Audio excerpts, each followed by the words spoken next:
my first grade friends. This is Miss Falscan, obviously. So yesterday, you guys learned about the Great Pyramids in Egypt and the reason behind why they were created. You also learned about one of the most famous architects back in ancient Egyptian times, and his name was Imhotep, right?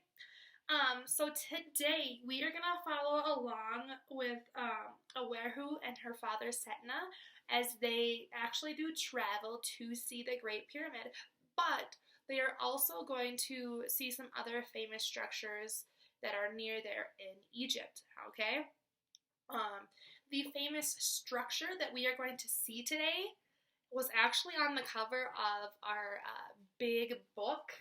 As I can probably show you a small version of it. I think it was. Oh, maybe it's not. But we had talked about it. It is actually called the Sphinx, and it's actually a pretty cool story to hear. So what I want you guys to do is sit back and get ready once again to go back into ancient Egyptian times and learn about the Sphinx. The next morning, as their boat sailed closer and closer, Aweru kept thinking, surely this must be all of it. There cannot be any more. But more and more of the pyramid became visible to them, and which means more and more of the pyramid could be seen. Soon Aweru could see other pyramids near the great one too. She was sure they must be very large, but they looked tiny compared to that of Khufu's pyramid. Aweru could not take her eyes off of that one. No wonder she was amazed. Even today, when we have skyscrapers reaching over 100 stories into the air, the Great Pyramid is one of the world's most thrilling sights. However, part of the pointed top is gone now. Long ago, people took the stone to build other things and kept the gold for themselves.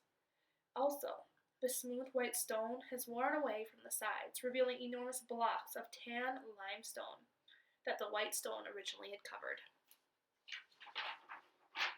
But even without the top, the Great Pyramid is 450 feet tall. That's about 36 stories high.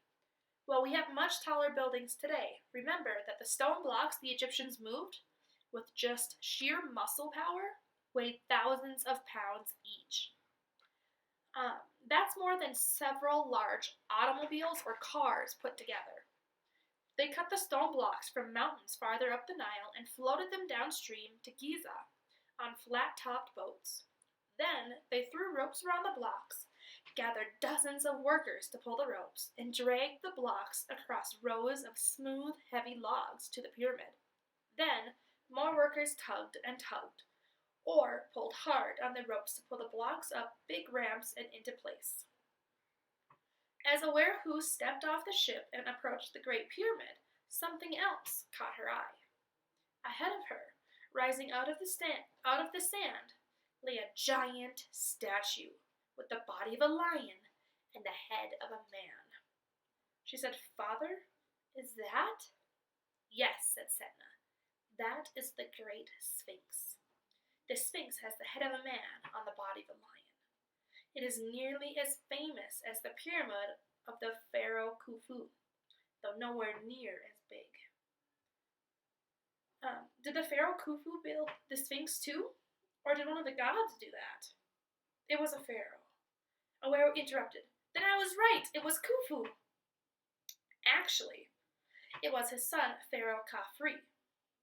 I suppose, like his father, he wanted to be remembered for something, but he knew that the people of Egypt had spent 20 years building his father's pyramid, and that it had cost an unbelievable amount of gold to do it. Perhaps Khafre did not wish to spend that much time and money, so he built the second largest pyramid, that one, right over there. He stopped and pointed, and Aweru said, "When we were on the boat, that one looked bigger than the Great Pyramid, but now that I see it, it's smaller. Why is that, Father?" "It is actually built on higher ground, Aweru. So as you approach, the second pyramid seems to be the bigger of the two. Once you reach this place, however, we both of them right in front of you, with both of them right in front of you, it is clear which is truly the greatest." At any rate, while Khafre knew he could not match his father's pyramid, he must have wondered what he could do, so that he too would be remembered forever. I suppose that was one reason for building the Great Sphinx. Look at the face, my daughter. It is the face of Pharaoh Khafre himself. The Sphinx's face was made to look like the Pharaoh's face? Why? We do not know for certain, for the years have not been very kind to the Great Sphinx. Twice since it has built, the sands of the desert have swallowed it up, covering it almost completely. But I think there may have once been writing around the base or bottom, but the sand had rubbed it away. Maybe the writing told why the Pharaoh put his own face on it. But if so, those words are long gone. However, an old story says that the lion was given the Pharaoh's face to show that Khafre was as fierce and powerful as a lion. The story adds that he set it in front of one of the pyramids to protect them. That makes sense to me, after all. There are smaller sphinxes near the temple at Karnak to help guard it magically. At least that is what many Egyptians had believed. Yes, this one is certainly not the only sphinx in Egypt, nor the only statue set up to guard a place. But because this is one of the biggest and the most beautiful, it is called great. And today we Egyptians say that the Great Sphinx is a form of the sun god. And now, my daughter, it is time to begin our journey home. Awarehu stood and looked at the huge statue for a moment. Then she said, I'm glad that I was able to see the Great Pyramid and the Sphinx. Thank you for bringing me here, Father. He said, You are welcome. And father and daughter returned to the boat to begin their journey home. Wasn't that such a great story, my friends? Alright, so now what I would like for you to do is you need to grab out a piece of paper for me, and then I want you to write down one thing that you have learned from this story, alright? And I want you to take a picture of it and send it to me. You can send it through email, or you can actually just hand it in once we get back to school in person, alright? Okay, bye-bye.